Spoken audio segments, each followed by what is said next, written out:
예, 안녕하세요. 전기전자 기초 수업을 시작하도록 하겠습니다. 예, 오늘 강의할 내용은 6.2 캐패시터와 직병렬 연결에 대해서 알아보도록 하겠습니다. 예, 핵심 개념입니다. 커패시턴스는 두 평행 도체판 간 거리에 반비례하고 면적과 유전율에 비례한다. 두 번째, 커패시터의 병렬은 저항의 직렬, 커패시터의 직렬은 저항의 병렬과 동일하게 커패시터 또는 저항을 구할 수 있다입니다. 예, 평행 커패시터의 커패시턴스를 먼저 말씀을 드릴게요. 커패시턴스는 C로 표현이 되고요. C로 표현이 되고 C는 D분의 입실론 R, 입실론 제로 곱하기 A가 되게 되겠습니다. 여기에서 D는 도체판 간의 거리가 되겠고요. 그 다음에 A는 평행판 면적이 되겠습니다. 저희가 캐패시터를 구성했을 때 이렇게 평행판에 대해서 얘기를 좀 했었습니다. 그래서 D는 이 도체판 사이의 거리가 되겠고요. 평행판의 면적은 이 부분, 이 평행한 판이기 때문에 이 부분의 면적이 됩니다. 그래서 최종적으로 커패시턴스는 도체판 거리 분의 유전체의 비유전율 곱하기 자유공간의 유전율 곱하기 면적이 되게 되겠습니다. 예, 이 부분도 물리적인 부분이라서 그냥 알고만 계셔도 그게 무관하다라고 말씀드릴 수 있습니다. 예, 커패시터의 직병렬 연결에 대해서 한번 알아보도록 하겠습니다. 우선 저희가 저항을 기준으로 해서 저항에서 저항 RT, 직렬일 때는 R1 플러스 R2 플러스 R3 등으로 나타냈고요. 예, 직렬일 때. 병렬일 때 RT는 R분의 1 플러스 R분의 2분의 1 플러스 R3분의 1로 나타낼 수가 있었습니다. 그런데 커패시턴스는 직렬일 때는 저항의 병렬 연결과 유사하게 C분의 1은 C1분의 1 플러스 C2분의 1로 나타내어지고요. 병렬 연결일 때는 저항의 직렬 연결과 유사하게 각각을 더하면 된다라는 것만 유념을 하시면 됩니다.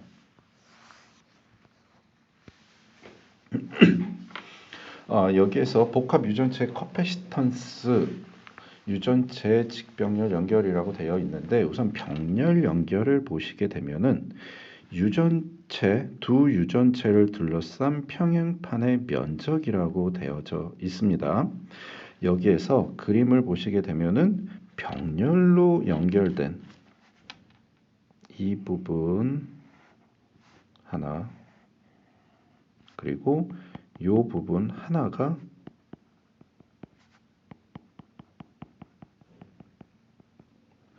연결이 되어 있다라고 가정을 할 수가 있습니다. 그렇게 되면은 V는 V1 이꼴 V2가 되게 되고요. 그 식을 다음과 같이 유도가 될 수 있습니다.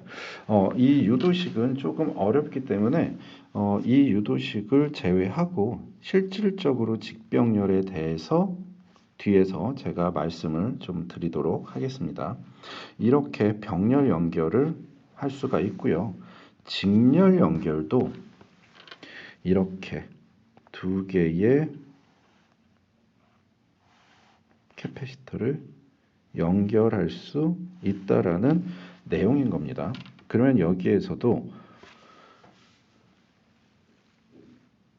유도되는 식이 좀 복잡하기는 하지만 이 문제도 이 식도 뒤에서 아주 간단하게 제가 말씀을 좀 드리도록 하겠습니다. 그래서 캐패시터의 직렬 연결과 병렬 연결이 있다. 저항하고 유사하게 직병렬 연결이 있다라고 먼저 말씀을 드리도록 하겠습니다.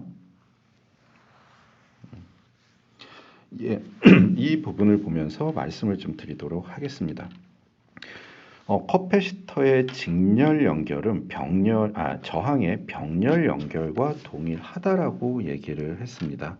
그래서 여기에서 보시게 되면은 커패시터가 직렬로 이렇게 연결이 되어져 있기는 하지만 구분하기 쉽게 이 가운데가 연결이 돼 있다라고 하면 병렬 연결로 볼 수 있다라고 얘기를 할 수가 있는 거죠.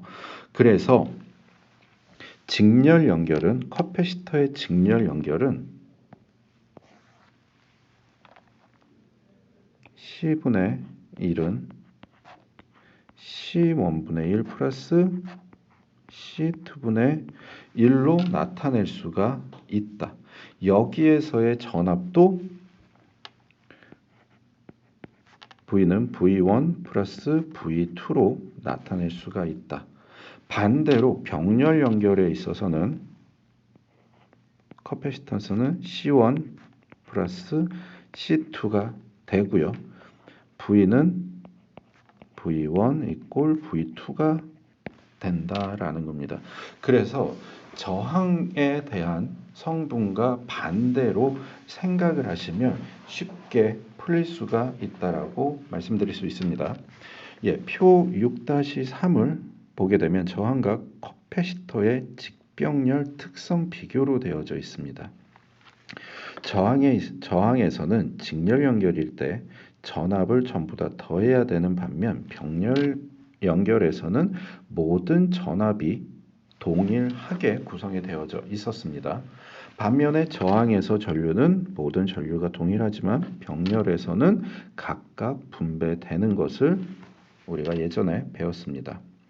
여기에서 중요한 것은 직렬 연결일 때, 저항에 대한 직렬 연결일 때는 R은 전체 저항은 R1 플러스 R2가 되고요. 병렬 연결일 때는 R분의 1은 R1분의 1 플러스 R2분의 1로 나타낸다라는 겁니다. 캐패시터에서는 모든 연결은 직렬하고 동일하지만 모든 것은 저항하고 동일하지만 저항 성분에 있어서는 반대가 된다라는 것만 유념을 해두시면 됩니다. 예. 그래서 캐패시터의 직렬 연결은 C분의 1은 C1분의 1 플러스 C2분의 1이 되는 거고요. 캐패시터의 병렬 연결에 대한 커패시턴스는 C1 플러스 C2가 된다라는 것을 반드시 외워두셔야 될 필요성이 있습니다.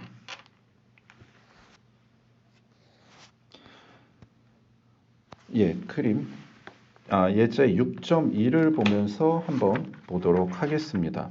아래 그림의 회로에서 등가 캐패시턴스는 얼마인가?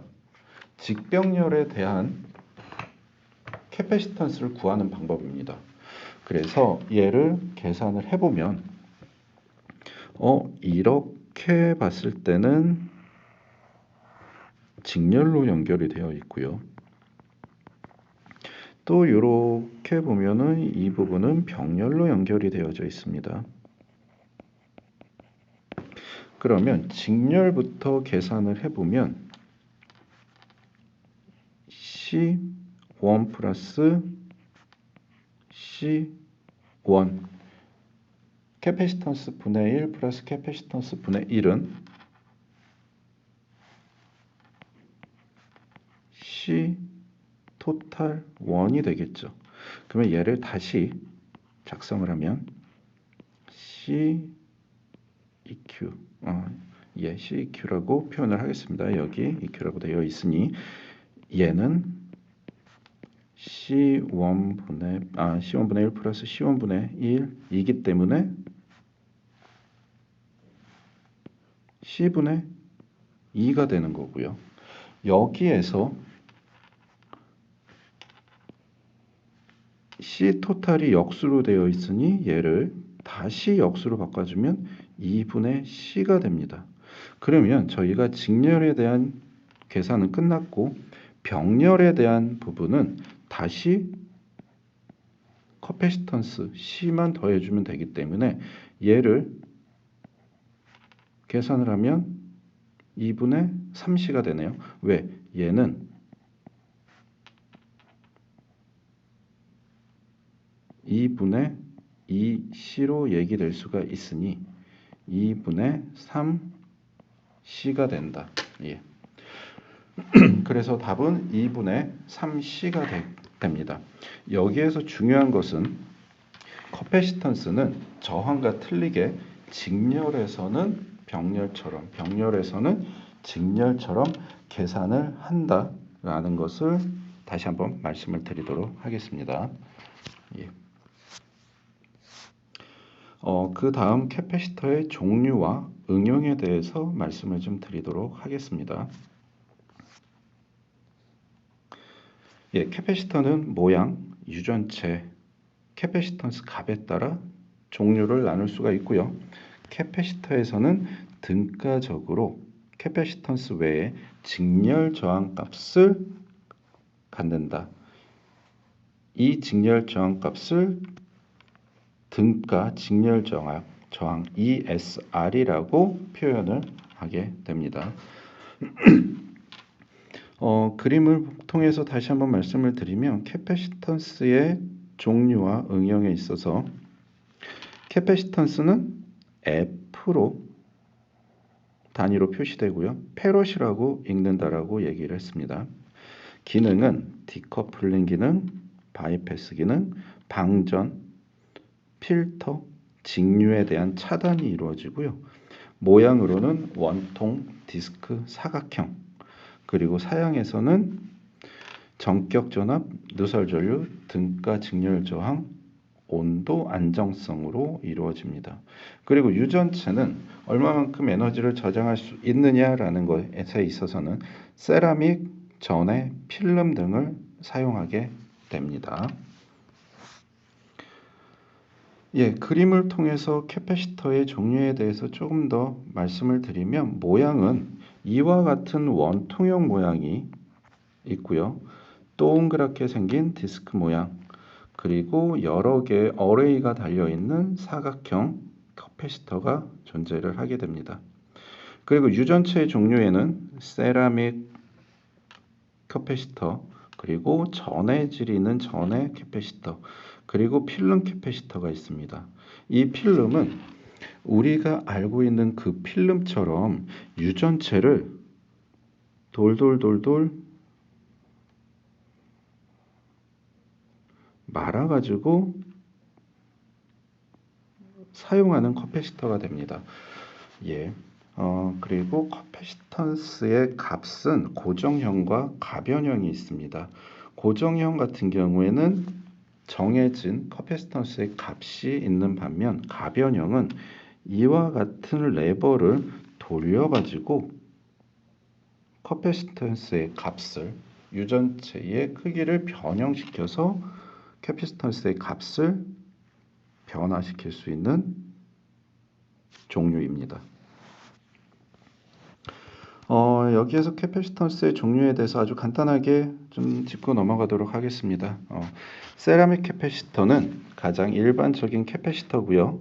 높은 유전율을 갖는 세라믹을 유전체로 해서 사용을 하게 됩니다. 장점으로는 소형으로 큰 값에 캐패시턴스 구현이 가능하고 누설 전류 특성과 낮은 가격, 그리고 매우 낮은 등가, 직렬 저항 ESR이 대표적인 장점이 되겠습니다. 사용은 인쇄 회로 기판의 표면 실장용, 그리고 고주파 회로 등에 많이 사용을 합니다. 예.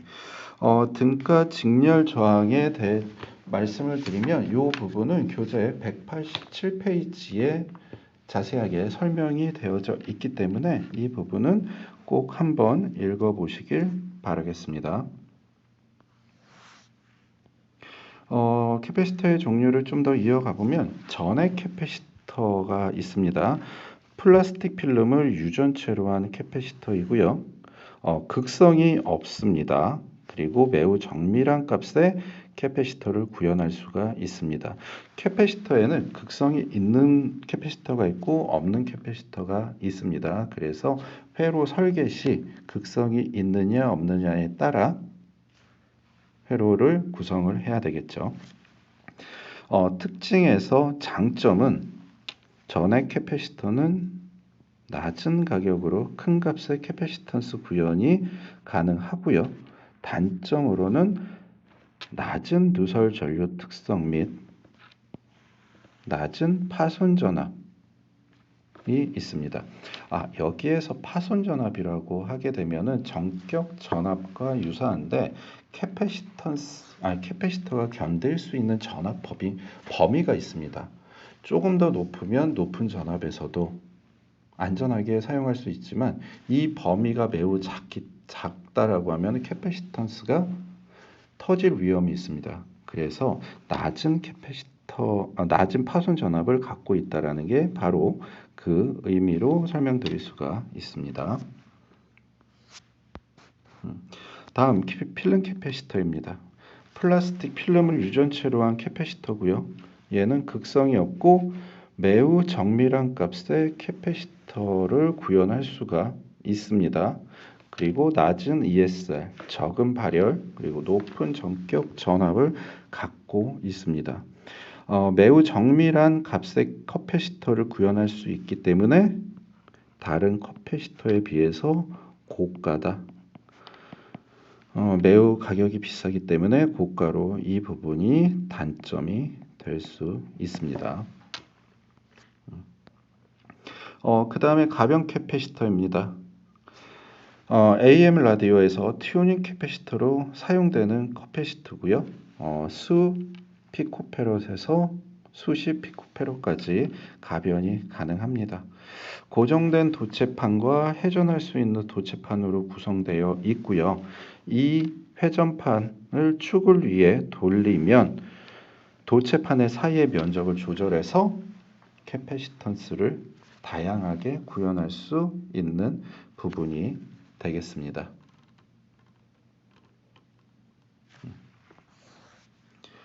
그러면 캐패시터가 어디에 사용되는지 저희가 한번 알아볼 필요성이 좀 있겠죠.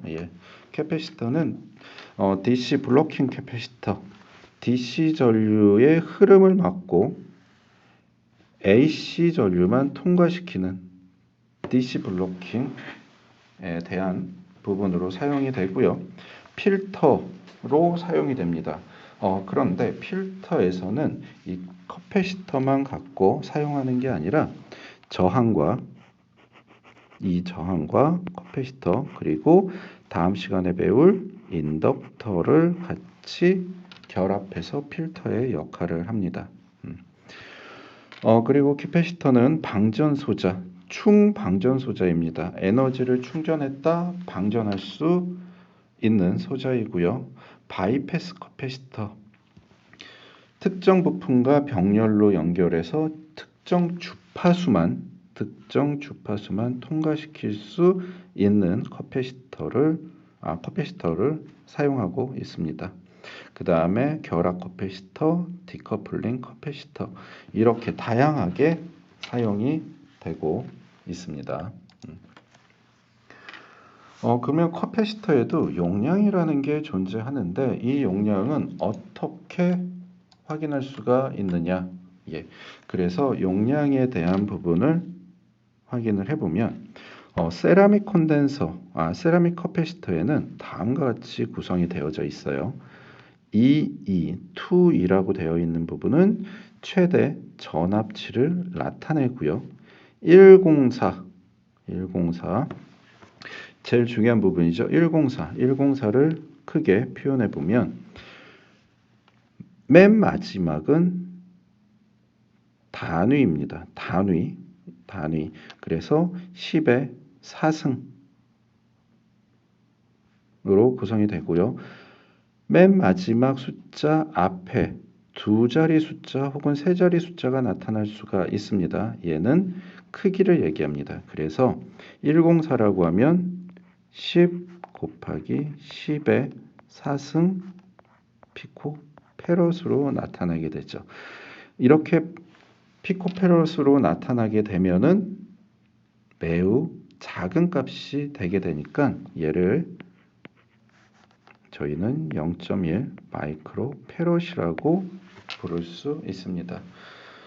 세라믹 콘덴서 같은 경우, 세라믹 커패시터 같은 경우에는 이렇게 숫자로 된 용량 값을 읽어야 되는 반면 전액 캐패시터 같은 경우에는 다음과 같이 10 마이크로페롯이라고 적혀져 있죠. 그래서 전액 캐패시터가 읽기가 조금 더 편하다라고 말씀드릴 수 있습니다. 캐패시터의 용량에 있어서도 다양하게 있지만 실제 사용되는 캐패시터는 표 6-5처럼 한정되어져 있습니다. 그래서 이 캐패시터 이외에는 특수한 사양 아니면은 잘 사용하지 않고, 특수한 사양이라고 하더라도 직병렬로 조합해서 사용이 된다라는 것만 말씀을 드릴 수 있습니다. 첫 번째 수업은 여기서 마치도록 하겠습니다.